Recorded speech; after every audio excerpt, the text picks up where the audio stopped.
angle ACB, that is actually congruent to angle GFC because they are corresponding. They are corresponding angles. So my equation is 19y plus 20 equals 14x minus 6. You want to get that in standard form, so subtract that 14x from both sides, and then subtract the 20 from both sides, so that you have this as your first equation. This is actually going to be a system of equations. We looked at those earlier in the year. The next relationship that I have is that the measure of angle ACF plus the measure of angle GFC equals 180. They're supplementary because they are same side interior angles. So then I have 4x plus y plus 14x minus 6 equals 180.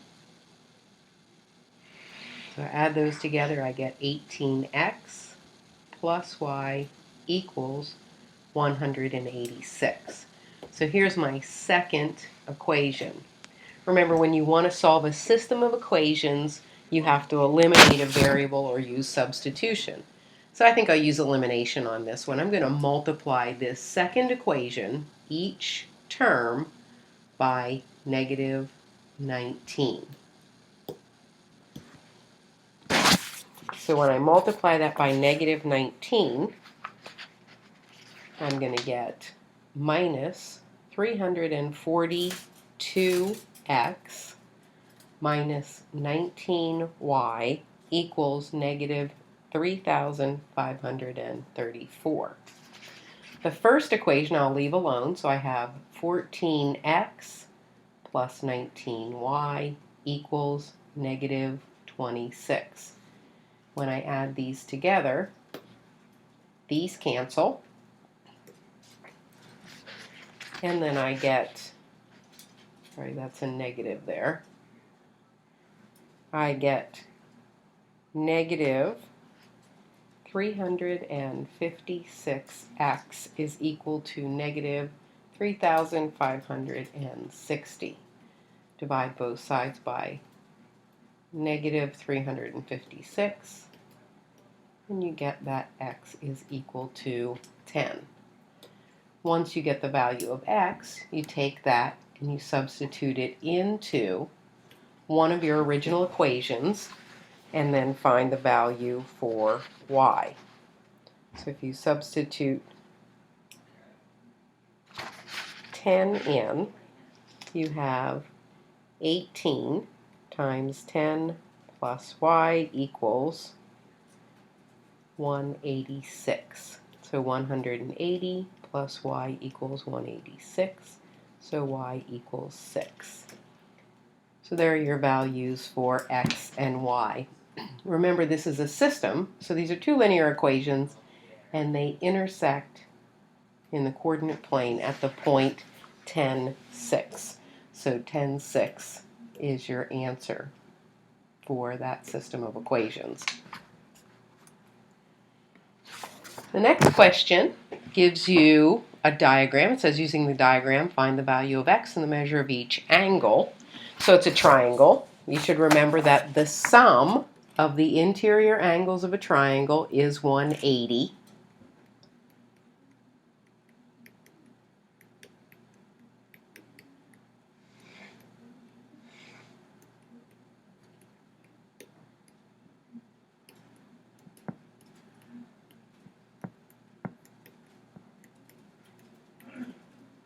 So I have 5x minus 4 plus 5x plus 2 plus 4x equals 180. I combine like terms, I'm going to get 14x minus 2 equals 180. Add the 2 to both sides, so I have 14x equals 182. Divide both sides by 14, and you should get that x is equal to 13. Then you can substitute that value of 13, take this value of 13, and substitute it into those expressions.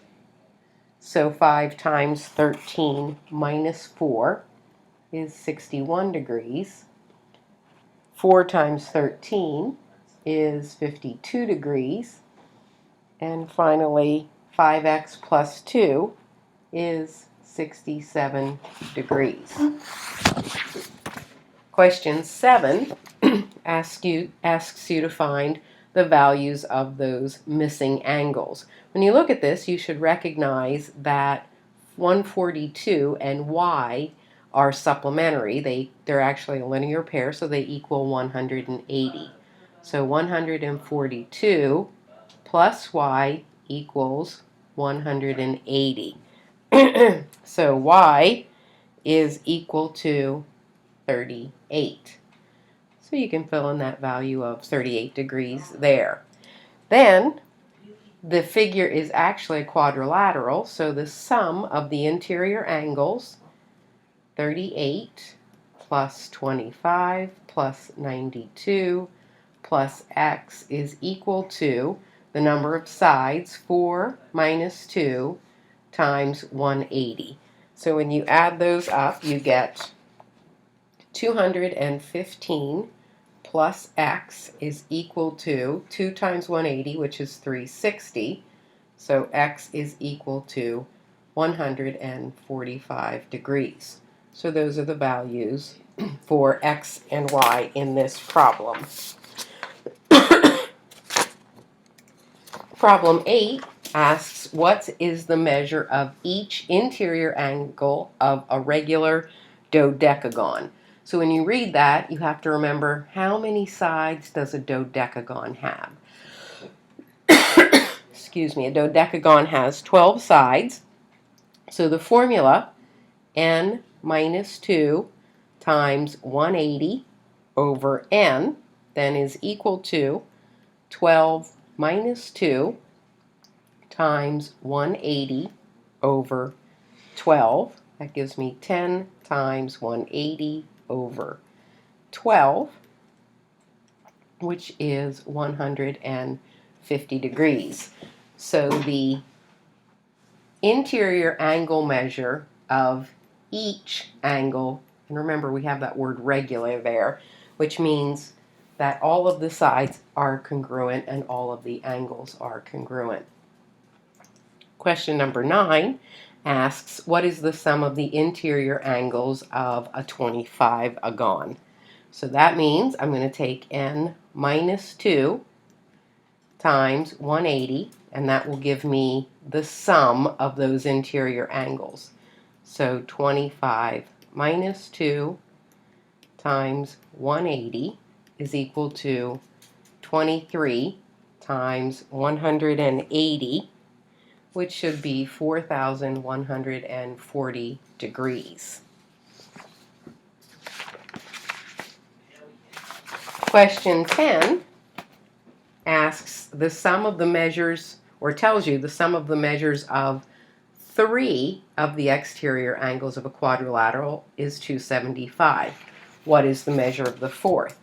Well, in this case, we know that A, B, C, and D are exterior angles. The sum of the exterior angles of any polygon is always 360. So A plus B plus C plus D is equal to 360 degrees. But when we look at this, we know that the sum of 3 of those, it doesn't matter which 3 you choose, is 275. So we have 275 plus D equals 360. Subtract 275 from both sides, and you will get that D is equal to 85 degrees. Question 11 asks you to write the equation of the line passing through the point 8, 1 with a slope of 3. And you're supposed to write that in slope-intercept form. So remember, you can use either point slope,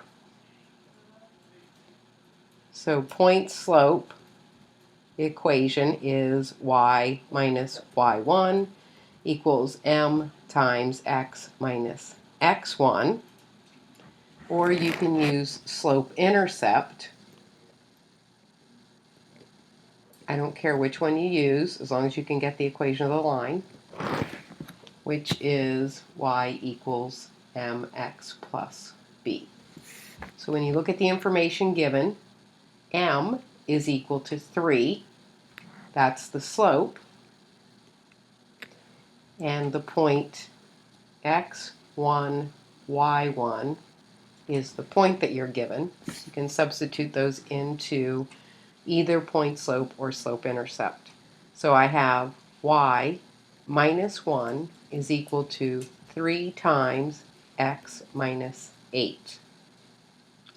Then if you are asked to put this in slope-intercept form when you're finished, so you have y minus 1 is equal to 3x minus 24.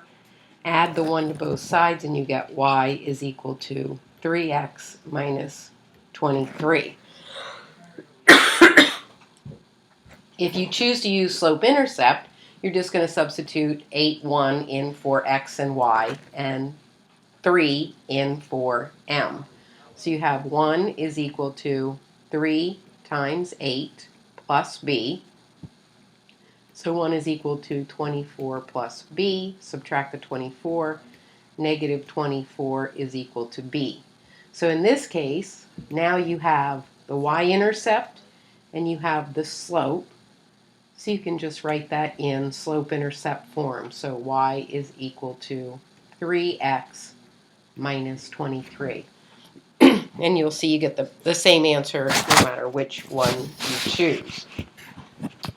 Question 12 asks you to write the equation of the line that is perpendicular to y equals negative 3x plus 2 and passes through the point 2 minus 4. And you're again supposed to write that in slope-intercept form. So you want slope-intercept form when you're finished. When you're looking at the problem, you want the line that is perpendicular to y equals negative 3x plus 2 and passes through the point 2 minus 4. So y equals negative 3x plus 2 has a slope of negative 3. So the line that is perpendicular to that will have a slope of 1/3. Remember, two lines are perpendicular if their slopes are opposite reciprocals. Now that you have this slope, you can go back up and take a look at either point slope or slope intercept, whichever you choose, and substitute the value x and y into either one of those equations. So if I use point slope, I have y plus 4 is equal to 1/3 times x minus 2. So y plus 4 equals 1/3 x minus 2/3.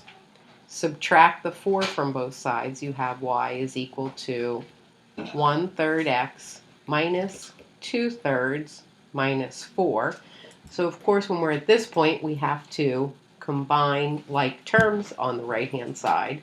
So I want to write 4 in terms of thirds. So I get y is equal to 1/3 x minus 2/3 minus 12/3, because 12 divided by 3 would be 4. Now they're in terms of thirds, so I can combine those, and I have y is equal to 1/3 x minus 14/3. So using point slope, I get the equation of the line to be y is equal to 1/3 x minus 14/3. If you use slope-intercept, you would have negative 4 is equal to the slope 1/3 times x, which is 2, plus b. So you have minus 4 is equal to 2/3 plus b. Subtract 2/3 from both sides this time. And again, you have to get that in terms of thirds. So you have minus 14/3 equals b. So again,